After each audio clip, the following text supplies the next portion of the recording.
Breaking news this morning regarding a fatal crash in Hardin County. Kentucky State Police says it happened last night shortly after 8 at the intersection of US 31 and the Western Kentucky Parkway westbound ramp.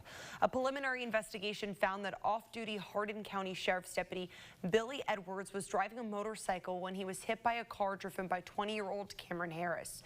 58-year-old Kathy Edwards was riding on the motorcycle with Deputy Edwards. She was pronounced dead at the scene. No word on the condition of Deputy Edwards.